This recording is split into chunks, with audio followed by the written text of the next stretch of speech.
This news update is brought to you by... It's the most wonderful Christmas with Flow, with 5 ways to win $50,000. Just activate any prepaid or postpaid plan, top up $15 or more, pay your bill on time and in full, or sign up for the best in entertainment with Flow TV. That's 5 wonderful ways to win $50,000 from Flow. All this and much more from Flow this wonderful Christmas. Visit us in-store today. It's the most wonderful time of the year.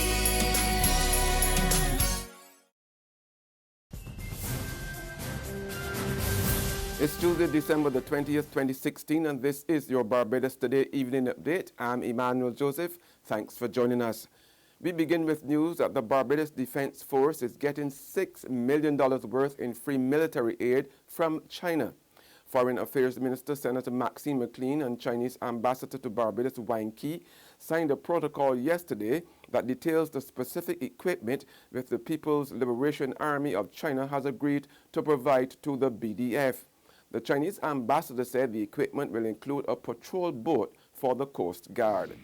Meanwhile, Cabinet has approved a reciprocal visa-waiver agreement with China to include holders of ordinary passports. Foreign Affairs Minister McLean said there was also agreement on the establishment of visa-free access to holders of passports issued by the Office of the Hong Kong Special Administrative Region, the People's Republic of China.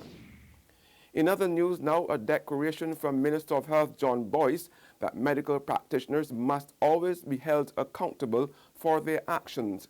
Boyce made this strong position clear while speaking at a press briefing this morning to launch the publication of a Code of Conduct and Ethics for the medical profession.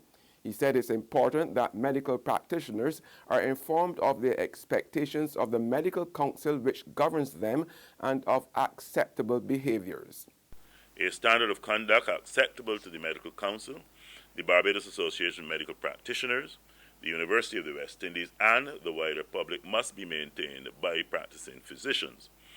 This can only be done through adherence to a set of rules and principles that the Council considers significant and fundamental to successful operation. As Minister of Health, I would like to see more documents of this kind governing the conduct of providers and recipients of health care in Barbados.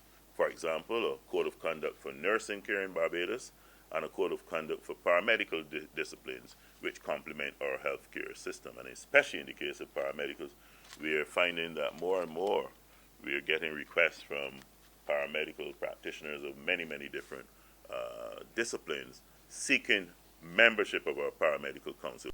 And Chairman of the Medical Council, Dr. Charles Edwards, said the Code of Conduct contains a charter of rights for patients and also outlines how doctors must deal with the disabled.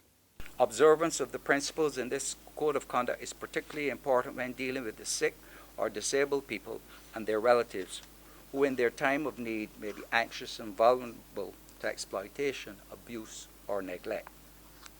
The principles of ethical conduct by the medical professions are usually summarized as being guided by beneficence, non-malfeasance, autonomy, and justice. It is therefore appropriate that this document be introduced with the Charter of Patients' Rights adopted by the Medical Council of Barbados. In sports now, India will end 2016 as the world's top-ranked test side after their 4-0 series thrashing of England. That announcement today by the International Cricket Council. Now, Virat Kohli's side humbled England by an innings and 75 runs in the 5th and final test in Chennai to extend their unbeaten run to 18 matches, the longest they have ever gone without defeat. The series win took India to 120 points in the ICC standings, 15 points ahead of second-place Australia, while England's defeat saw them slip from 2nd to 5th position. There's regional and international news after this short break. What Maisie, this Christmas will be the best Belgian Christmas for we. Maisie, it is all because Republic Bank just like Santa Claus. Maisie, fix up the kitchen and a new TV we get in. A special time to commemorate. Republic will help you celebrate. Get ready to celebrate 50 years of independence right through to the best Bajan Christmas ever with a Make It Happen loan of up to $50,000 from Republic Bank. Give your home a good old Bajan spruce up, buy some new furniture and appliances, or take an after-holiday trip to visit loved ones over and away. You could also be one of our lucky winners to share in fabulous prizes. Just visit any branch to apply. Go to republicbarbados.com or call us at 227-2700. We're also available via Skype and FaceTime. Special conditions apply. In Bajan style, it will be great with Republic Bank. Republic Bank, we're the one for you.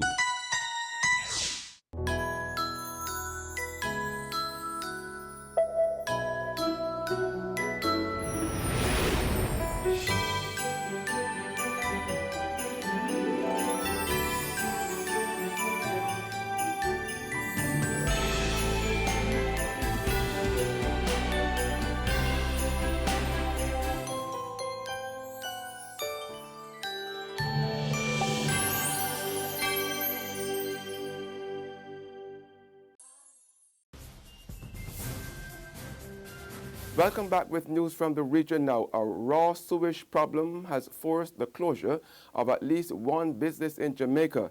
P.A. Benjamin's manufacturing company was yesterday forced to send home 60 workers at its East Street downtown Kingston plant due to raw sewage flowing from a sewer main along the roadway. Later in the day, National Water Commission equipment and crew were working to rectify the problem, but the 125-year-old company had already suffered significant losses for the day. In more regional news now, two well-known bandits who engaged police in a shootout in Guyana will not be around this Christmas. More in this report. Minutes after robbing at gunpoint a Seafood Street family, two career criminals were pursued, cornered, and later shot dead by police Sunday night during an exchange of gunfire. They have been identified as Jamal Gaza Letlow of John Fernand's squatting area and Shaquille Fraser of Better Hope, East Coast Demerara, both 22 years old. One of the victims, who prefers his identity withheld, spoke with reporters at the scene. Everybody was enjoying themselves. All of a sudden, two guys just come in at the gate, and they asked for somebody by the name of Kevin. So we were like, nobody here named Kevin. So after we said that to them, they were like, nobody move, and they just draw the gun out from them. The robbery took place around 8:30 p.m. Police said the men were cornered inside the compound of the Camberville Secondary School, where they discharged several rounds at the lawmen, who returned fire and fatally shot them. So there was this guy, he had plait here. He was the one that stand up at the gate. And the other one came into the yard. He said, nobody move, everybody just stand up, search everybody's pocket, take everybody money out, everybody wallet, chain, everything, what they had.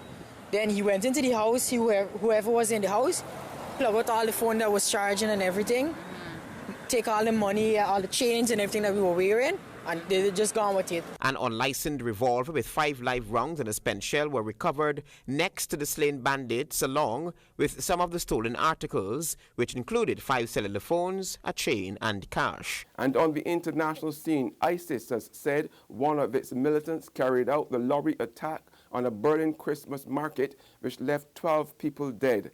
The identity of the attacker has not been established, and there was no immediate way of verifying the claim. German prosecutors have freed the only suspect, citing insufficient evidence. But that really returns the investigation back to square one. It's not clear at the moment whether they've got any good leads whatsoever. They're asking the public to send in video from the scene of the attack, so perhaps if they're lucky, they might be able to spot something from one of those videos that the general public may have shot of the before, the during, and the after. But we really don't know who carried this out, and it's not clear the Germans have any better idea at this point. And what I'm told by German intelligence officials is they're really concerned now there is a armed gunman on the loose who could strike again, because after all, this was somebody who killed, the Germans believe, the truck driver by hijacking this lorry in Berlin. That's news and sports, but for the very latest, visit our website at www.barbadostoday.bb. Also subscribe to our e-paper email updates and like us on Facebook. We are also on Izumi Media in bus terminals or screenplay at supermarkets and gas stations near you, as well as Channel 99 on Flow TV and Mix 96.9 FM. I'm Emmanuel Joseph. Have a fantastic evening.